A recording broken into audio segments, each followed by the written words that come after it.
am watching Eurovision 2026 from Barcelona, a city whose country pulled out of this contest in protest.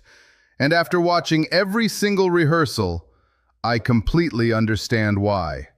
35 acts, 3 staging ideas, and 1 mad scientist from the UK who just accidentally broke the entire contest. You need to know one rule before we start. The Matty Juniosa Rule, named after the BGT singer who walked onto a talent show stage with nothing but his voice and went viral twice. The rule is simple. Raw talent beats a budget. Every single time. Tonight we are applying that rule to Eurovision. And darling, most of these acts are going to fail it.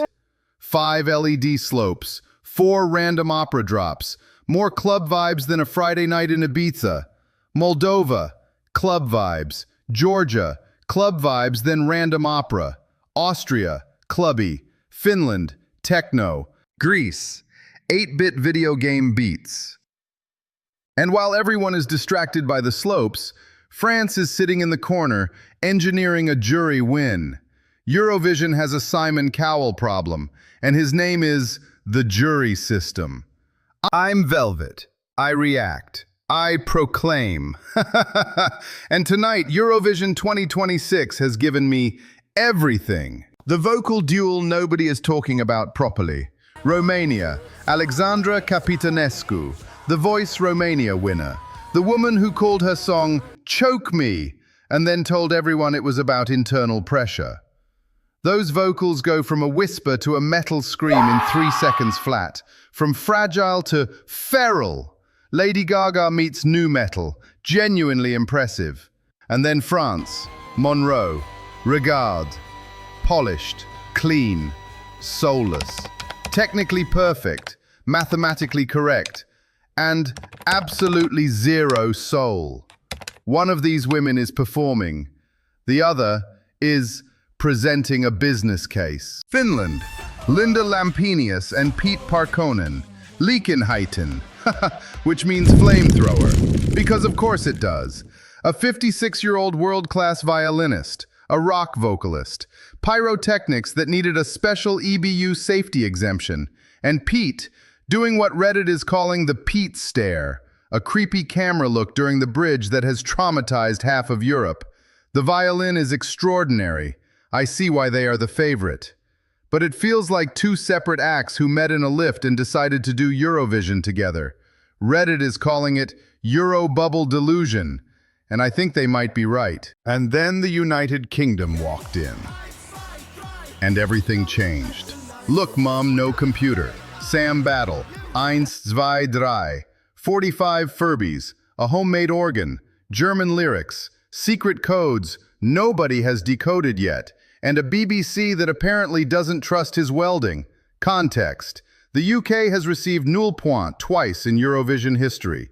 2003, Gemini sang off-key. 2021, James Newman received 0 points from both the public and every single jury. Not one country, not 1 point. 2024, Ollie Alexander got nul points from the public, saved from last place only by the jury. And before all of that, 2003, Gemini, Crybaby. The UK received nul points. But here is what nobody talks about. They were booed before they even started. Not because of the song, because of the Iraq War. The entire arena turned against a British act before a single note was sung. Politics dressed up as a music contest. Sound familiar? Because in 2026, 5 countries have pulled out of this contest entirely. Spain, Ireland, Slovenia, Iceland, Netherlands. I am watching from Barcelona, darling. I know exactly what that silence feels like. 20 years of being the punchline. And this year, they sent a mad scientist who built his own instruments, who hid secret codes in a Furby organ, who is singing in German. Sam Battle didn't come to Eurovision to win. He came to prove a point. And that point is the Matty Juniosa Rule in action. Finland has flamethrowers and a safety exemption. The UK has Furbies and a welding joke. And I know which one I am still thinking about tomorrow morning. One act spent millions on pyrotechnics. The other spent months building something nobody has ever seen before. That is not a gimmick, darling. That is art. Lightning round. One line each. No time, darling. Moldova. Satoshi. Viva Moldova. Don't know what he's saying. Ready to enlist. The leg kick is in my muscle memory. Cyprus. Antigone. I know her from Love Island. Good song.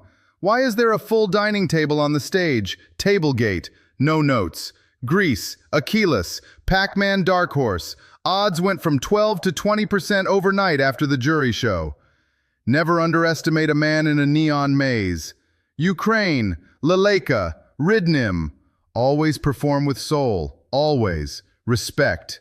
Serbia. Heavy metal. Unbearable. Moving on. So here is what Eurovision 2026 is telling us. 35 countries. And the conversation is dominated by LED slopes, opera drops, and one argument about whether France deserves to win a contest it engineered itself to win.